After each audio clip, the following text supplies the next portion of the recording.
This free step-by-step video comes to you directly from Haynes. You can complete more than 200 jobs on this vehicle when you purchase the complete Haynes online manual at haynes.com. The engine undertray is secured by various fasteners around its circumference. Undo the fasteners.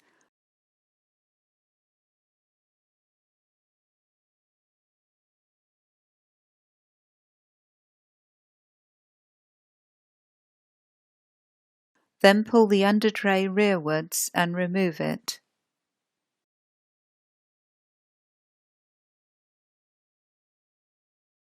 Maneuver the undertray into position. Engage the front edge.